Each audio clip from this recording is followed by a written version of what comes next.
أعوذ بالله من الشيطان الرجيم. بسم الله الرحمن الرحيم. أفغير دين الله يبغون وله أسلم من في السماوات والأرض طوعا وكرها وإليه ترجعون.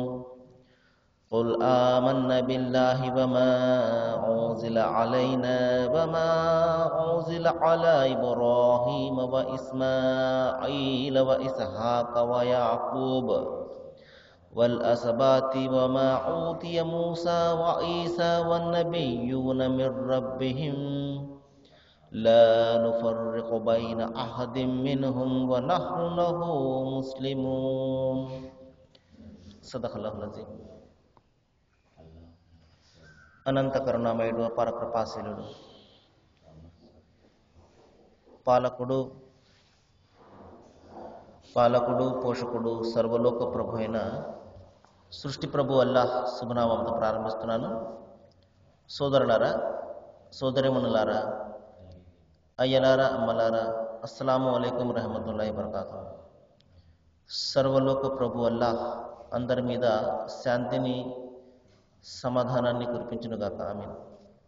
ఇంతవరకు మీ ముందు మానవులందరి మార్గదర్శక గ్రంథం విశ్వప్రభు అల్లాహ్ మానవాళి కోసం అవతరింపజేసినటువంటి చివరి మార్గదర్శక దైవ గ్రంథం దివ్య ఖురాన్ నుండి 3వ అధ్యాయం 83వ వాక్యం యొక్క అరబ్బీ మూలంను పఠించడం జరిగింది.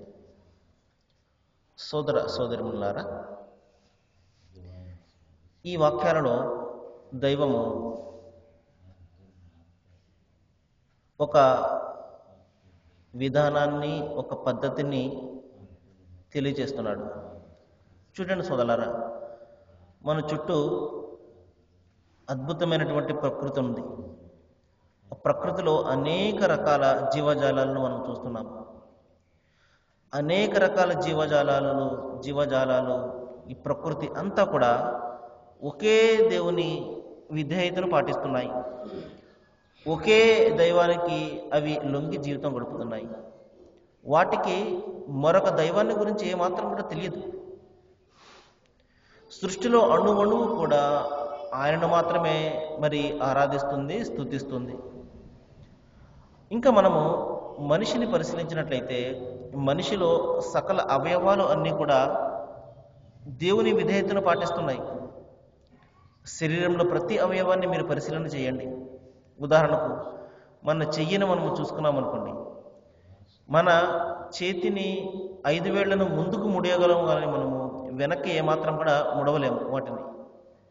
ఈ విధంగా మన శరీరంలో ప్రతి భాగము కూడా దేవుని యొక్క ఆజ్ఞను మాత్రమే పాటిస్తుంది. అయితే దైవం మనకు ప్రసాదించినటువంటి ఈ బుద్ధి, ఈ జ్ఞానము, మనము ఆ దైవాన్ని గురించి తెలుసుకుని ఆయనను ఆరాధన చేయడం కోసము ఆయన మనకు ఎంపిక స్వేచ్ఛను ప్రసాదించాడు. బలవంతంగా ఆయనను ఆరాధింపచేయడము, ఆయనను విశ్వసింపచేయడం అనేది దైవానికి ఎంత మాత్రం కూడా పెద్ద కష్టమైనటువంటి పని కాదు. కానీ సోదరులారా, దైవం ఎంపిక స్వేచ్ఛను ఇచ్చాడు. మంచి మార్గం ఏమిటో, చెడ్డ మార్గం ఏమిటో తెలియజేశాడు. దైవం ఎవరు కాదో మనకు తెలియజేశాడు. దైవానికి ఉండే గుణగణాలు ఏమిటి, లక్షణాలు ఏమిటి అన్నీ కూడా చాలా స్పష్టంగా ఆయన తెలియజేశాడు. ఇక ఎవరిని మనము దైవాలుగా భావిస్తాము, ఎవరు దైవం కాదు అనే విషయాన్ని మనము పరిశీలన చేసి ఎంపిక చేసుకోవడం అనేది మన పని.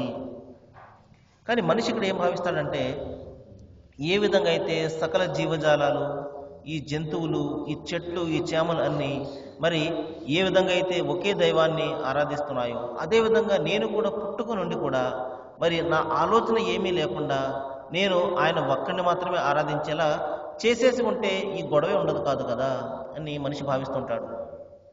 కానీ సోదరులారా, ఆ విధంగా చేసినట్లయితే మనిషికి పరీక్ష ఏమింటుంది? కాబట్టి పరీక్ష లేకపోతే మనిషికి ఇహ పరలోకాల సాఫల్యం ఏ విధంగా దక్కుతుంది? సోదరులారా చూడండి, ఒక విద్యార్థి పరీక్షలో పాస్ అయితేనే మరొక తరగతిలోనికి వెళ్తాడు. అదేవిధంగా ఈ ప్రపంచం ఒక పరీక్షను మనం ఎదుర్కొంటున్నాము. ఈ పరీక్షే మరి మనం దైవాన్ని గుర్తించడం అనేది. సరైనటువంటి దైవాన్ని గుర్తిస్తాడా లేదా అనేది ఇక్కడ పరీక్ష. కాబట్టి దైవం మనకు ఆ ఎంపిక స్వేచ్ఛను ఇచ్చాడు. కానీ సోదరులారా, ఒకసారి మనము మన చుట్టూ ఉన్నటువంటి ప్రకృతిని పరిశీలించినట్లయితే, మరి ఇష్టమున్నా ఇష్టం లేకపోయినా ఒకే దేవుని యొక్క ఆరాధనలు అవి చేస్తున్నాయి. వాటికి మరొక దైవాన్ని గురించి ఏ మాత్రం కూడా తెలియదు. అదే విషయాన్ని ఇక్కడ చెప్తున్నాడు దైవము. ఈ ప్రజలు నాకు విధేయత చూపే మార్గాన్ని విడిచిపెట్టి మరొక మార్గాన్ని అనుసరిస్తున్నారా? చూడండి సోదరులారా, దైవానికి విధేయత చూపే ఈ మార్గాన్నే ప్రాచీన కాలంలో సనాతన ధర్మం అని, ఇంకా ఏకేశ్వరోపాసన అని పిలిచేవారు. అంటే ఒకే దైవాన్ని ఆరాధన చేయడము అని. ఈ పద్ధతిని, ఈ విధానాన్ని, ఈ ధర్మాన్ని అరబీ భాషలో ఇస్లాం అని పిలుస్తారు. ఇస్లాం అంటే ఒకే దైవానికి విధేయత చూపించడము అని అర్థం అన్నమాట. కాబట్టి ఈ ధర్మాన్ని విడిచిపెట్టి మరొక ధర్మాన్ని మీరు కోరుతున్నారా? భూమి ఆకాశాల్లో ఉన్న సమస్త వస్తువులు ఇష్టం ఉన్న ఇష్టం లేకపోయినా ఆయన విధేయతకు మాత్రమే కట్టుబడి మరి ఉన్నాయని దైవం చెప్తున్నాడు. సోదరులారా, సృష్టిలో సమస్తం కూడా ఆయన విధేయతను పాటిస్తుంది. చివరికి మన శరీరం కూడా ఆయన విధేయతనే పాటిస్తుంది. మనము మన తలను వెనక్కి ఎంత మాత్రం తిప్పలేము. దానికి దేవుని ఆజ్ఞ లేదు, పక్కకు మాత్రమే తిప్పగలము. ఈ విధంగా మన శరీరంలో భాగాలు కూడా, శరీరంలో అవయవాలు కూడా ఆయన విధేయతనే పాటిస్తున్నాయి. మరి పాటించినదల్లా ఏదైనా ఉన్నది అంటే అది ఒక మన మనస్సు. మన మనస్సును మన స్వాధీనంలోనే పెట్టాడు దైవం. ఎందుకంటే మంచి ఏదో చెడు ఏదో మనము తెలుసుకోవాలి. మరి సరైన మార్గాన్ని మనము ఎన్నుకోవాలి. ఇదే మనకు పరీక్ష. కాబట్టి మన బుద్ధిని, మన జ్ఞానాన్ని ఉపయోగించి సరైన మార్గాన్ని ఎన్నుకోవడం అనేదే మరి ఇక్కడ దైవం మనకు విధించినటువంటి పరీక్ష. సోదరులారా, ఇంకా చెప్తున్నాడు దైవము, మీరు అందరూ కూడా మరణం తర్వాత ఆయన వైపునకే మరలిపోవలసి ఉన్నది. మన కర్మల సంజాయిషి ఇచ్చుకోవడం కోసము మనము మన ప్రభువు వైపునకి మనము మరలిపోవలసి ఉన్నది. మనము ఏ మార్గాన్ని అవలంబించినా, ఏ పద్ధతిని పాటించినా, ఏ విధానాన్ని మనము కల్పించుకుని మనం అనుసరించినప్పటికీ కూడా చివరకు మనము చేరేది మన ప్రభువు వైపునకే, మన సృష్టికర్త వైపునకి మనం అందరం కూడా మరలిపోవలసి ఉన్నది. ఆయన చెప్తాడు, మనము ఏ ఏ పనులు చేసి వచ్చామో, ఏ మార్గాన్ని మనం అనుసరించామో, సత్యమేమిటో అసత్యమేమిటో అప్పుడు మనకు ఆయన తేటతెల్లం చేస్తాడు. కానీ సోదరులారా, ఆ రోజున తెలిసి రావడం వల్ల మనకు ఏమాత్రం కూడా ప్రయోజనం ఉండదు. సోదరులారా, ఇంకా దైవం చెప్తున్నాడు, ఓ ప్రవక్త ముహమ్మద్ సల్లల్లాహు అలైహి వసల్లం, మీరు ప్రజలకు ఈ విధంగా తెలియజేయండి. ఏమని? మేము ఒక్క దైవాన్ని మాత్రమే విశ్వసిస్తాము. ఆ ఒక్క దైవాన్ని అరబీ భాషలో అల్ ఇలాహ్, అల్లాహ్ అంటారు. అంటే పూజకు, ఆరాధనకు అర్హత గలవాడు అని అర్థం. కాబట్టి మేము ఆయన ఒక్కరిని మాత్రమే విశ్వసిస్తాము. అంతేకాదు, మాపై అవతరింపజేయబడినటువంటి హితోపదేశాన్ని విశ్వసిస్తాము. అంటే ఖురాన్ రూపంలో ఏదైతే దైవము అంతిమ ప్రవక్త ముహమ్మద్ ప్రవక్త సల్లల్లాహు అలైహి వసల్లం వారి మీద అవతరింపజేశాడో ఆ ఖురాన్, ఆ హితోపదేశాన్ని మేము విశ్వసిస్తాము. అంతేకాదు సుమా, మాకంటే ముందు గతించినటువంటి ప్రవక్తలైనటువంటి ఇబ్రాహీం, ఇస్మాయిలు, ఇస్హాకు, యాకోబు మరియు యాకోబు సంతానము వారిపై దైవం ఏదైతే అవతరింపజేశాడో అవి కూడా మేము విశ్వసిస్తాము. చూడండి సోదరులారా, ఎంత విశాలమైనటువంటి దృక్పథాన్ని దైవం ఈ విధంగా ఇక్కడ తెలియజేస్తున్నాడు. ఎందుకంటే ప్రవక్తలందరూ కూడా దేవుని పరిశుద్ధులు, వారు అందరూ కూడా దేవుని తరపు నుండి నియమింపబడ్డ వాళ్ళు, దేవుని సందేశాన్ని మానవాళికి అందజేసిన వాళ్ళు. కాబట్టి ఒక్కొక్కరికి ఒక్కొక్క విధమైనటువంటి ఘనతను, గౌరవాన్ని దైవం ఇచ్చి ఉండవచ్చు. కానీ వారు అందరూ కూడా ప్రకటించింది ఒకే దేవుని యొక్క సందేశాన్ని మాత్రమే ప్రకటించారు. కాబట్టి ప్రవక్తలందరూ కూడా సమానంగా మరి దేవుని సందేశాన్ని అందజేశారు. ఇదే విషయాన్ని మరి ఒక నిజమైనటువంటి దైవ విశ్వాసి ఏం చేస్తాడు? ప్రవక్తలందరినీ కూడా సమానంగా విశ్వసిస్తాడు. అదే విషయాన్ని ఇక్కడ చెప్తున్నాడు, మీరు నిజమైనటువంటి విశ్వాసులు అయితే, సాఫల్యాన్ని కోరుతూ ఉన్నట్లయితే, అల్లాహ్ను ప్రేమించేవారే అయితే, దైవాన్ని మీరు ప్రేమించేవారే అయితే సకల ప్రవక్తలను అందరినీ కూడా మీరు విశ్వసించండి. మీ వద్దకు వచ్చినటువంటి ఖురాన్, అంతేకాదు ఖురాన్ కంటే ముందు వచ్చినటువంటి గ్రంథాలను కూడా మీరు విశ్వసించవలసి ఉంటుంది. మరి అంతేకాదు మూసా, ఈసా మరియు ఇతర ప్రవక్తలకు వారి ప్రభు తరపు నుండి ఇవ్వబడిన ఉపదేశాలను కూడా మీరు విశ్వసించాలి. క్రీస్తు యేసు మీద ఏదైతే అవతరణ జరిగిందో, మోషే ప్రవక్త మీద ఏదైతే అవతరణ జరిగిందో, ఆ కాలంలో అవతరింపజేయబడినటువంటి ఆ హితోపదేశాలను కూడా మీరు విశ్వసించవలసి ఉంటుంది. అంతేకాదు, వీరి మధ్య ఏ విచక్షణ కూడా మీరు చెయ్యకూడదు. ఆయన గొప్పవాడు, ఈయన తక్కువవాడు అని ఏ విధమైనటువంటి భేదభావాన్ని మీరు చూపకూడదు అని ఇక్కడ మీరు ప్రపంచానికి తెలియజేయండి అని ప్రవక్త ముహమ్మద్ వారికి దైవం ఉపదేశిస్తున్నాడు. మరి మేమందరం కూడా ఒక్క దేవుని యొక్క విధేయతకు కట్టుబడి విశ్వాసులుగా ఉన్నాము అని మీరు ప్రకటించండి. కాబట్టి సోదరులారా, ఇస్లాం ధర్మం పట్ల ఎవరికైనా ఏదైనా అపోహ ఉన్నట్లయితే, ఇది కొత్త ధర్మము, కొత్త దైవాన్ని ఇది పరిచయం చేస్తుంది, గతించినటువంటి ప్రవక్తలకు మరి ఈ ధర్మానికి ఏమాత్రం కూడా సంబంధం లేదు అని ఎవరైనా భావిస్తున్నట్లయితే వాళ్లకు ఈ వాక్యం కనువిప్పు కలిగిస్తుంది. అదేమిటంటే, మరి ఏ ధర్మమైతే ఇతర గ్రంథాలను దైవం బోధించాడో అదే ధర్మాన్ని అంతిమంగా ప్రవక్త ముహమ్మద్ వారికి బోధించడం జరిగింది. అంతేకాకుండా ఏ ధర్మం అయితే ప్రవక్త ముహమ్మద్ వారికి దైవం బోధించాడో అదే ధర్మము సకల గ్రంథాలలో కూడా ఉన్నది అన్న సత్యం మనకు తెలుస్తుంది. మరి ఆ ధర్మాన్ని మాత్రమే మనం అనుసరించాలి. అదే దేవుని విధేయతా ధర్మము. అదే ధర్మాన్ని అరబీ భాషలో ఇస్లాం అని పిలుస్తున్నారు. దేవుని విధేయతా ధర్మం అంటే సర్వ సృష్టికి కర్త ఒక్కడేనని, ఆయన ఆజ్ఞ మేర జీవితం గడపడమే మరి ఆయనకు లొంగి విధేయత చూపించడం అని అర్థం. సోదరులారా, ఒకవేళ ఈ మార్గం కాకుండా ఏ మార్గము? ఒక్క దైవాన్ని ఆరాధన చేయడము, ఒకే దైవానికి లొంగి జీవితం గడపడము, ఆయన ఆజ్ఞ మేర జీవితం గడపడము, ఈ విధానం కాకుండా మరొక విధానాన్ని మీరు అనుసరించినట్లయితే, ఆ విధానం ఏదైనా కానివ్వండి, మన పెద్దల మార్గం కానివ్వండి, తాత ముత్తాతల యొక్క ఆచారాలు కానివ్వండి, మరొకరు చెప్పినటువంటి మార్గం కానివ్వండి, ఏదైనా కానివ్వండి, మరి అది ఎంత మాత్రం కూడా దేవుని వద్ద ఆమోదింపబడదు. ఈ విషయాన్ని మనము చాలా గట్టిగా ఖచ్చితంగా తెలుసుకోవాలి.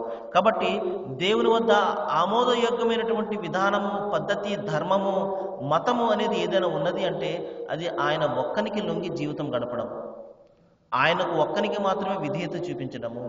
విధేయత చూపించడం అంటే అర్థం ఏమిటి అంటే ఆయన పంపినటువంటి గ్రంథం ఆధారంగా మన జీవితం గడపడము, ఆయన నిషేధించినటువంటి పనులకు దూరంగా ఉండడము, ఆయన చెయ్యమని ఆజ్ఞాపించినటువంటి పద్ధతిని, ఆ యొక్క విధానాన్ని పాటించడం. ఉదాహరణకు, ఆయన మద్యం జోలికి పోకండి అన్నాడు, వాటికి దూరంగా ఉండడము. వ్యభిచారం దరిదాపులకు పోకండి అన్నాడు, వాటికి దూరంగా ఉండడము. తల్లిదండ్రుల హక్కులను మీరు చెల్లించండి అన్నాడు, అవి చెల్లించడము. మీరు ఈ 5 పూటల్లో కూడా ప్రార్థనను స్థాపించండి అన్నాడు, అది స్థాపించడము. ఈ విధంగా ఆయన చేయమన్న పనులను చేయడము, ఆయన నిషేధించినటువంటి పనులకు దూరంగా ఉండడమే ఆయనకు విధేయత చూపించడం అని అర్థం. అంతే తప్పించి నాకు దైవం అంటే చాలా భయమండి, నాకు దేవుడు అంటే చాలా భయమండి అని చెప్పుకుంటూ మన ఇష్టం వచ్చినట్టు మనం జీవితం గడుపుతున్నాం అనుకోండి, అది ఆత్మవంచన అవుతుంది. మన ఆత్మకు మనం అన్యాయం చేసుకున్నట్లు అన్నమాట అది.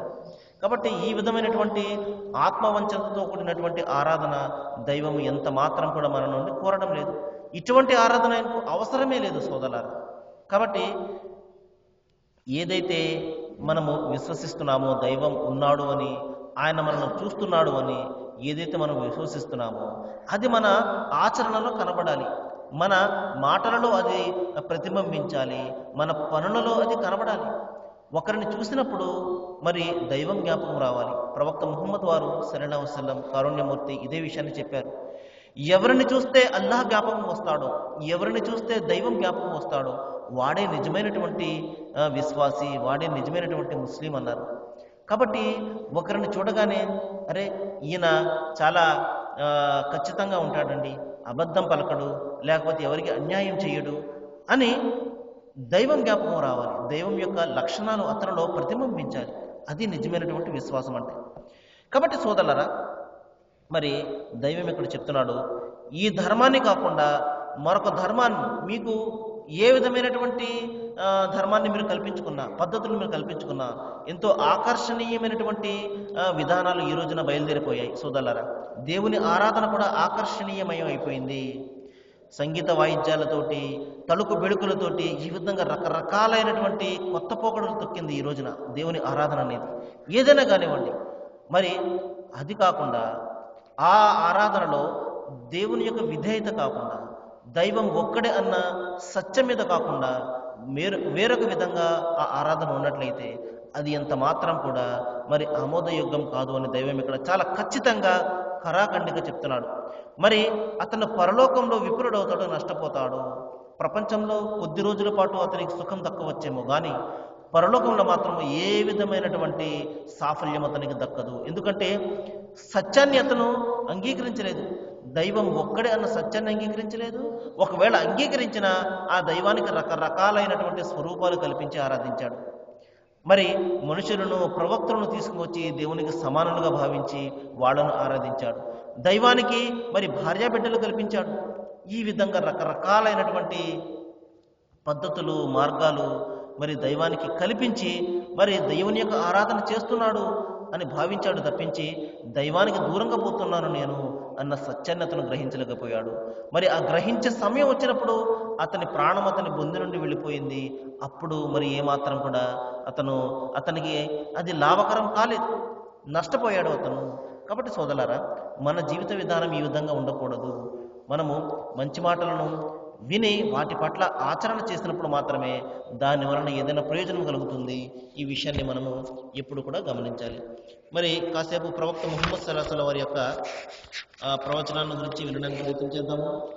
కారుణ్యమూర్తి మహాప్రవక్త ముహమ్మద్ సల్లల్లాహు అలైహి వసల్లం వారు మన జీవితంలో అతి ముఖ్య భాగమైనటువంటి దేవుని యొక్క ఆరాధన గురించి తెలియజేస్తున్నారు సోదరులారా. మరి ఒక చక్కటి ఆరాధనను ఆయన తన అనుచర సమాజానికి నేర్పారు. అది కేవలం ఏదో రోజుకు ఒకసారో, లేకపోతే వారానికి ఒకసారో, లేకపోతే సంవత్సరానికి ఒకసారో చేసే ఆరాధన కాదు. 24 గంటల్లో దాసుడు 5 పూటలు కూడా తన దైవంతో, తన సృష్టికర్తతోటి అనుబంధాన్ని కలిగి ఉంటాడు. మరి ఈ అనుబంధాన్ని మరి ప్రవక్త ముహమ్మద్ సల్లల్లాహు అలైహి వసల్లం వారు నమాజ్ రూపంలో తెలియజేశారు. దీనినే ప్రార్థన అని, ఉర్దూ భాషలో నమాజ్ అని, అరబీ భాషలో సలాత్ అని పిలుస్తారు. ప్రవక్త ముహమ్మద్ సల్లల్లాహు అలైహి వసల్లం వారు చెప్పారు, మరి మీరు ప్రతి ఆరాధన సమయంలో కూడా హుందాగా ఉండండి, మీ దుస్తుల పట్ల మీరు శ్రద్ధ వహించండి అన్నారు. అంటే ఎలాగ పడితే అలాగా మీరు ఆరాధన చేయకండి. మీరు సృష్టి ప్రభువు ముందు నిలబడుతున్నారు. సకల చరాచర సృష్టికి మూలాధారమైనటువంటి ఆ సర్వేశ్వరుని ముందు మీరు నిలబడి ఆరాధన చేస్తున్నారు అంటే ఆయనకు తగ్గ గౌరవం ఇవ్వాలి మీరు. అంతే తప్పించి ఎలాగ పడితే అలాగా మరి దుస్తులు ధరించకండి. మంచి దుస్తులు ధరించి మీరు దేవుని యొక్క ఆరాధన చేయండి అని ప్రవక్త వారు చెప్పారు. మంచి దుస్తులు అంటే నిండైనటువంటి దుస్తులు అని. మరి అంతే తప్పించి ఆర్భాటంగా, ఆడంబరంగా ఉండే దుస్తులని అంత మాత్రం అర్థం కాదు సోదరులారా. ఈ విషయాన్ని గమనించాలి. మరి అంతిమ దైవ గ్రంథం ఖురాన్లో ఒక సందర్భంలో చెప్పడం జరిగింది, ఇన్న సలాత కానత్ అలల్ ముమినీన కితాబం మౌకూత. దీని అర్థం ఏమిటంటే మరి నమాజ్, ఈ ప్రార్థన అనేది విశ్వాసులు నిర్ణీతమైనటువంటి సమయంలో చేయవలసినటువంటి విధి అని చెప్పడం జరిగింది. లేదంటే నాకు అన్ని కుదిరినప్పుడు చేస్తాను, మరి శుభ్రంగా 9 గంటల వరకు పడుకుని ఆ తర్వాత లేచి అప్పుడు చేస్తాను, లేకపోతే నాకు అన్ని కుదిరినప్పుడు ఖాళీగా ఉన్నప్పుడు చేస్తాను, ఈ విధమైనటువంటి పప్పులేమి కూడా ఇక్కడ ఉడకో సోదరులారా. దైవం ఏం చెప్తున్నాడంటే నీవు ఎటువంటి పరిస్థితిలో ఉన్నప్పటికీ కూడా నిర్ణీతమైనటువంటి సమయంలో దేవుని ఆరాధన చేయడము నీకు విధిగా చేయబడింది.